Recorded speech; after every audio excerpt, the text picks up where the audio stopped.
बाबा गोस्वामी जी जब जब एक बार शब्द लाए हैं श्री रामचरितमानस में, तब तक कोई न कोई घटना घटी है। जैसे एक बार भूपति मन माही, भय गलान मोरी सुपनाई, एक बार करतल कर बीना, गावल हरि गुण गान बीना, एक बार जननी अनुआए। तो जब भी एक बार शब्द आया है तब तक कोई घटना घटी है वहाँ। और भागवत जी में एकदा गृहदासीसु यशोदानंद गेहिनी, कर्मांतर नियुक्तासु निर्ममंथा स्वयं दधि, यानि यानि हि गीतानि तद्बाल चरितानि च, दधि निर्मंथने काले अस्वरन्ति तान्य गायत।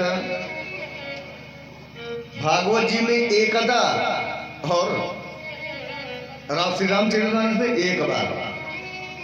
अब यहाँ सोचने का विषय है, जिनके संतान नहीं है वो एक बार सोचेंगे महाराज जी। जैसे किसी के पास संतान है नहीं तो ये एक बार सोचे, उसको हमेशा सोचेगा ना। भय गलानी मोरे सुत नहीं, लेकिन आज वहां ज्यादा गलानी है। क्यों?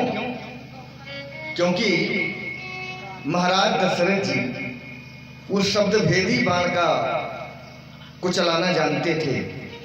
मतलब आवाज आ गई, अगर आवाज आ जाए कहां से, लखनऊ आलमबाग स्टेशन से आवाज अगर सुनाई पड़ी और राजा दशरथ जी यहीं से बाण मारते आंख मूंद के, तो जाके वहां लग गया।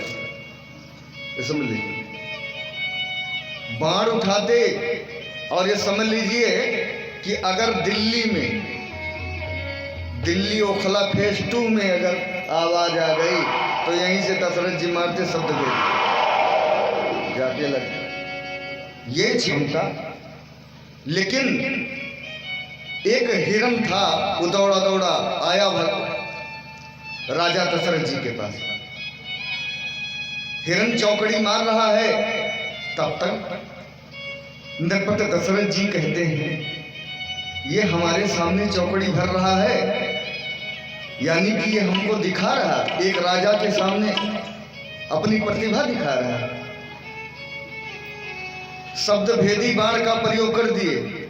अब क्या हुआ, वो बाण उस हिरण को नहीं लगा। जब हिरण को वो बाण नहीं लगा तो राजा दशरथ जी बोले ये क्या हो गया, ये कौन सा हिरण है भैया, इसको बाण नहीं लगा। धनुष बाण उठाए सीधाना लगा के मार रहे हैं हिरण को, मारे नहीं लगा। बोले तो गजब हो गया, जीवन की पहली घटना है, सब फेल हो गया। तब तक हिरण हंसा अरे राजन, हमको आशीर्वाद प्राप्त हुआ है, हमको चाहे जितना वीर साहसी कोई हो, अगर उसके संतान नहीं है तो हमको नहीं मार सकता, हमको आशीर्वाद मिला, इसलिए आप तो नहीं मार पाएंगे और की बात क्या करें। बहुत गलानी हो गई राजा दशरथ जी कि पुत्र के लिए कैसा हिरण ने कहा, लेकिन अब हम क्या करें। तो राजा दशरथ जी अपने गुरुदेव को बुलाते हैं, श्री वशिष्ठ देव। बोलते गुरुदेव आप ये बताइए कि हम लोग, हमारे बाद अब लग रहा है आप लोगों की सेवा करने के लिए कोई बचेगा नहीं परिवार, कौन आपकी सेवा करेगा। अरे हाँ, इतने में वशिष्ठ मुनि तुरंत बोल बैठे आहा कि धरहूं धीरे हुई है सुतचारी, धरहूं धीरे हुई है सुतचारी, धरहूं धीरे हुई है सुतचारी। एक त्रिभुवन दीपित भक्त भयहारी, हो त्रिभुवन दीपित भक्त भयहारी,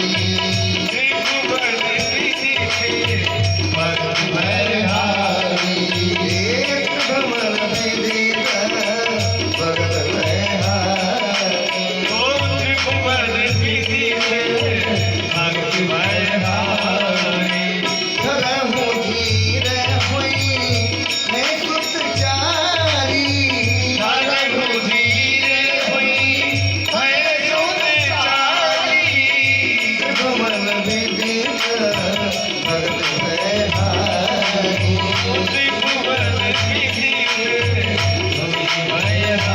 आहा भगत भयहारी, आहा भगत भयहारी।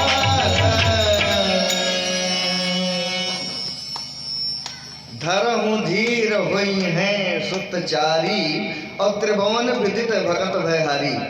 यहाँ समझने का विषय है प्रिय भागवत प्रेमियों, अगर आप लोगों के जीवन में कभी विपत्ति आ जाए, सुबह से कोई विपत्ति आ जाए, तो आप लोग उसको दो लोगों के सामने रोना संसार में, और किसी के सामने मत रोइएगा, नहीं दुनिया मजा लेगी, हंसी उड़ाएगी। अगर रोना है तो दो के पास रोइए, तभी समाधान निकलेगा, अन्यथा और कहीं निकलने वाला कहाँ?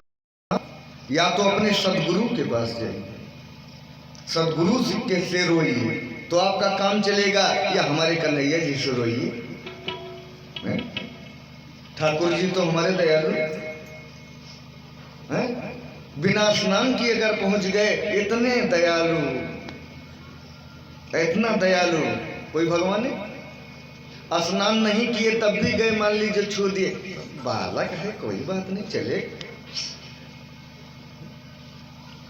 तो त्रिभुवन विदित भगत भयहारी। इधर देखिए गुरुदेव भगवान कहते हैं, राजन आप एक पुत्र के लिए चिंता कर रहे हैं, अरे धीरज रखिए, चार चार पुत्र होगा, और ऐसे ऐसे पुत्र नहीं, त्रिभुवन विदित, तीनों भुवनों के लोग जाने। भगत भयहारी, जो उनके भक्त हैं, अगर उनके मन में भय है, कोई पीड़ा है, उसका हरण करने के लिए साक्षात नारायण भगवान का अवतार था। अब क्या हुआ, चले आए कहाँ? श्रृंगी ऋषि। बोलिए श्रृंगी ऋषि बाबा की जय हो।